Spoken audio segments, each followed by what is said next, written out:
from the Beer to Whiskey Studios high atop Barley's Tap Room on Washington Street in downtown Greenville, South Carolina. I'm Russ Heaps, and welcome to this episode of Big Jon in 5. We're here spreading the gospel of good taste, and I get my good buddy Big Jon Richards to pick a beer from one of Barley's 75 or so taps. We sniff it, we taste it, we talk about it a little bit, which I call kibitzing. Jon gives us a little background on the brewery and sometimes even gives us a little brewing history.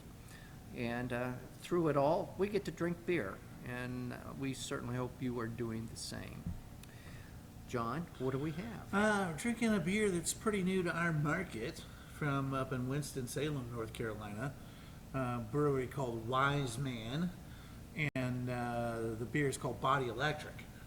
And they are, of course, they took the quote, I think it's a Ben Franklin quote, he was a wise man that invented beer. Somebody said that. Somebody famous said that. It proves God loves us. No, that's definitely Benjamin Franklin. Right. Oh, he was a wise man who invented beer. Ah. Of course, so each one of their can art has a different quote about whatever they've named this thing. So the Body Electric has a fairly famous quote on it, which I won't. I have no intention of trying to repeat. But when you look up the can art on that these means guys, you forgot. No, that means I was not smart enough to remember it. Oh, well, and that's the same as forgetting. Right. That's fair. I think that's But yeah, if you look up on their cans, it's fun to check the quote on the can because each one is related to its name, its name appears in the quote. So I have never heard of this brewery. Do you know how long they've been around? they opened their doors in 2017.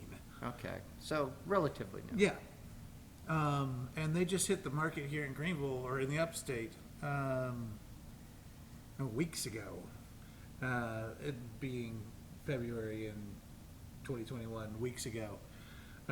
So I feel like it was still this calendar year that they actually came around and introduced themselves and brought us some beer, and we all pretty much fell in love with it. This is good stuff. Yeah. So I don't know how big their footprint is, but they're brewing some really fun stuff, and they do a bunch of different styles.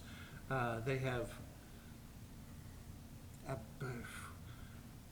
probably a couple of dozen beers that have come across my plate already that I've seen that are all wonderful. Everything from Belgian styles and sours and real, wood aged traditional sours to New England IPAs like we got in front of us. A really solid West Coast IPA. I've been really, really pleased to have these guys down here already. We're drinking their Body Electric New England IPA, which is kind of a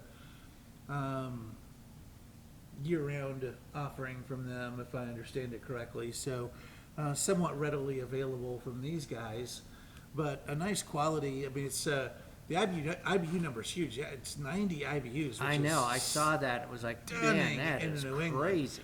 But it doesn't have that. It still doesn't carry a big hoppy bitter bite.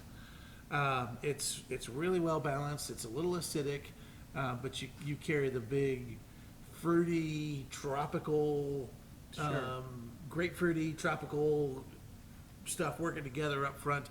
A little spice in the finish, a little bit of acidity, but it's a really quality put together New England. And Russ is starting to learn hops through New England IPAs. So I kind of like New England IPAs if they're done right. Did you give us the ABV in this thing? 7.4, 7.5? 7. I think it's 7.5. 7.5? I actually peeked. It's right behind us on the board. You can probably see it on camera and see if I'm right or not. I still want to turn around and make it obvious, so I'm going to talk about it. I turned around like I could read it from here, and I can't. But it is 7.5. It is 7.5. I think we should have a taste of it. I agree. Text Miss Lily.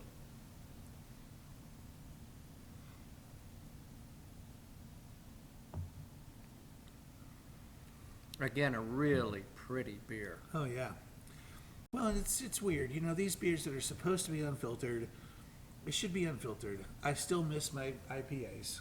I still miss, the clean, find out structure of a West Coast IPA. It doesn't matter how good it does. I mean, it does matter how it doesn't matter how well put together in New England is. None of those flavors are going to be distinct. It's very, very hard to take a beer and leave it unfiltered like this and not have it come out muddied at least a little bit. And it's not wrong, but I miss the defined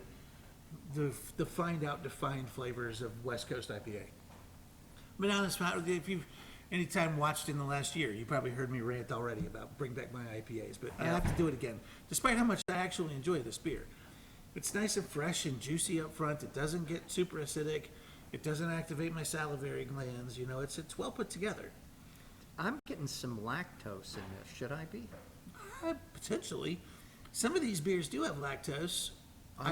They don't advertise this one as a milkshake, which is what most people would do if they put lactose into a New England. But I sense there's some of that creamy texture to it. Yeah. It's got a big mouthfeel.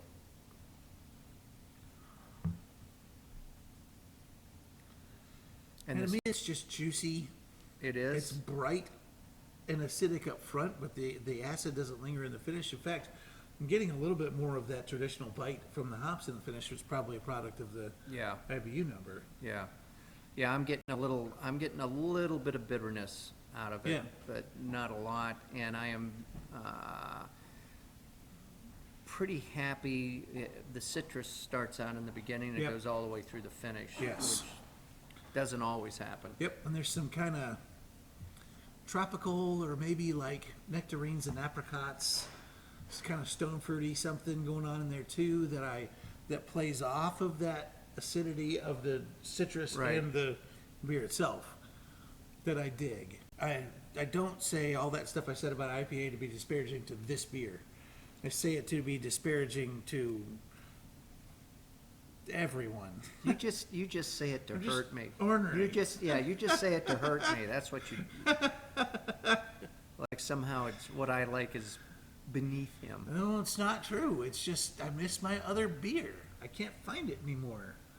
Oh, and that's one of the reasons I've talked about that these guys have a really quality West Coast IPA, because they actually do have a clean, find out West Coast IPA with a lot of structure and some of that pine and some of that, the pine and grapefruit play instead of the grapefruit tropical play. Right. It's just a little drier and a little warmer, a little brisker. Brisker? Brisk. A little more briskier. A little more briskier. Well, Russ will definitely not cut that part out. I'm really having a difficult time deciding what, I said lactose, and I still kind of feel that. I still kind of get that. Well, some of that's just the fact that it's unfiltered and you're getting that You full, think that's full rich malt presence, or that could be. yeah. I mean, it's the malt presence, but there may be lactose in here.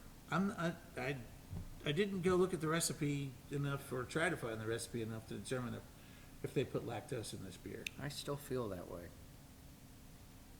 But I've been wrong before. Yeah. What can I tell you? Yeah. Well, we've wandered far off the point. Yes. If there's anything else we need to talk about before we talked about the brewery. We talked about the brewery. And we talked about the beer, and that's pretty much all we do here, other than drink. And we still have some drinking ahead of us because we got a few more episodes to shoot today. So perhaps we should wrap it up and let these folks go. And keep a lookout for Wise Man Brewery, because you'll not be disappointed. They really do some quality stuff, despite my wanderings into territory unknown. see you next time.